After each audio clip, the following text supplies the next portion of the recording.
बलिया की बेटी निशा भारती को इंसाफ। कलेक्ट्रेट कंपाउंड से लेकर गांधी पार्क तक कांधों पर जलती मोमबत्तियां नहीं, जलती हुई उम्मीदें थी और नारों में गूंजता दर्द जिसने बलिया की फिजाओं को हिला दिया। बहन शर्मिंदा है, कातिल जिंदा है। दोस्तों, सियासी अड्डा में आपका दिल से स्वागत है। मैं हूं आपका दोस्त जिया और आज जो खबर लेकर आया हूं वो सिर्फ एक खबर नहीं है, ये इंसाफ की लड़ाई है। एक बेटी की चीख है और पूरे समाज के ज़मीर को झकझोर देने वाला ये सच्चा मंजर है। बने रहिए मेरे साथ, क्योंकि अब वक्त है उस दर्द को सुनने का जिसे दबाया जा रहा है, उस आवाज को बुलंद करने का जिसे कुचला जा रहा है। बलिया की धरती फिर सुलग उठी है। एक बेटी निशा भारती की चीख ने पूरे जिले को झकझोर दिया है। भीम आर्मी और एआईएमआईएम पार्टी के संयुक्त नेतृत्व में निकाला गया कैंडल मार्च कोई आम प्रदर्शन नहीं था, यह उस इंसाफ की मांग थी जिसे सरकारें अनसुना कर रही है।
बहन हम शर्मिंदा हैं, तेरे कातिल जिंदा हैं। योगी सरकार सो रही है, देश की बेटी रो रही है। ये सिर्फ नारे नहीं थे, ये लहू में उबाल थे। डॉक्टर भीमराव अंबेडकर संस्थान से शुरू हुआ जुलूस चित्तू पांडे चौराहा बलिया रेलवे स्टेशन होते हुए शहीद गांधी पार्क पहुंचा और एक चेतावनी बन गया। एआईएमआईएम प्रदेश महासचिव मोहम्मद शमीम खान ने क्या उत्तर प्रदेश की सरकार को ललकार दिया? उससे पहले ये कहना चाहूंगा कि जो शुरू में उन्होंने ये शेर पढ़ा है, जो वीडियो कटने की वजह से उनका शेर अधूरा रह गया, जो उस शेर को मैं शुरू से मुकम्मल कर देना चाहता हूं। लगती है जिस मुकाम पे बंदिश जुबान पर, खुलते हैं उस जगह से बगावत के रास्ते। महफूज रह सकोगे कहां इस जहान में, बंद हो चुके हैं सारे हिफाजत के रास्ते। आइए सुनते हैं उनकी स्पीच को। महफूज रह सकोगे कहां इस जहान में, बंद हो चुके हैं सारे हिफाजत के रास्ते।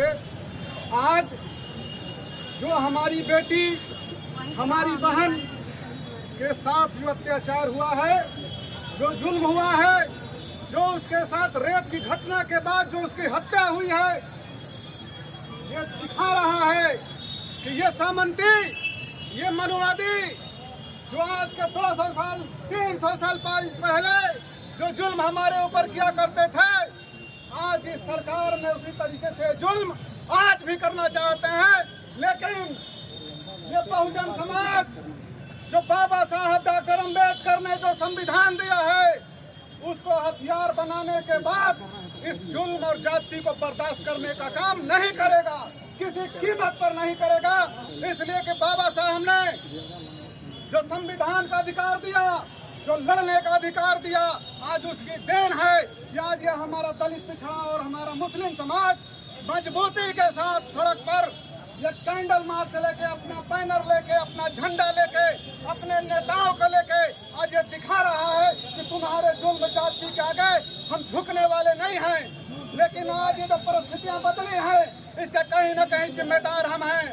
हम अपने लोगों पर जब जुल्म होता है तो चुप्पी साध लेते हैं कि हमारी लड़ाई कौन लड़ेगा। मैं मुबारकबाद देना चाहता हूँ भीम आर्मी के चंद्रशेखर जी को, मैं मुबारकबाद देना चाहता हूँ नौजवान साथियों को, मैं मुबारकबाद देना चाहता हूँ बैरिस्टर सदुद्दीन ओवैसी साहब को कि आपने एक ऐसा संगठन बनाया जो इस देश की जो सबसे निचली आबादी है, जो सबसे कमजोर आबादी है, उसके हक इंसाफ की लड़ाई भी अब चौराहे पर, इस जनपद के चौराहे पर लड़ रहे हैं। मैं इसके लिए मुबारकबाद देना चाहता हूँ। ये लड़ाई आसान नहीं है, जितना सोच रहे उतना आसान नहीं है।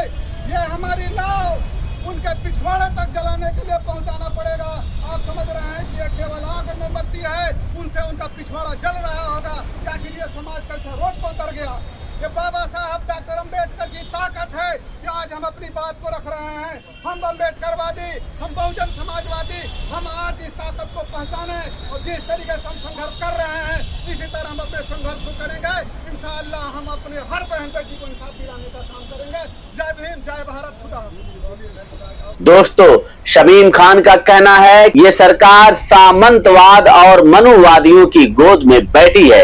यहाँ दलितों, पिछड़ों और अल्पसंख्यकों का जीना मुहाल कर दिया गया है। वहीं पर एआईएमआईएम के जिला अध्यक्ष जनाब राकेश गुप्ता ने क्या कहा, आइए जरा सुनते हैं। अध्यक्ष जी, आए दिन देखा जा रहा है खासकर दलित बेटे इसके शिकार हो रहे हैं, क्या कहना चाहेंगे? ये पहले से और आज कोई अंतर नहीं है। पहले से भी शोषण हो रहे थे और आज भी जो सरकार दावा कर रही है उसके नज़र में ही शोषण हो रहे हैं। इसमें कोई शक नहीं है कि इसमें शोषण नहीं है और जीरो टॉलरेंस की जो दावा किया जा रहा है वो जीरो नहीं, हाई लेवल पर है।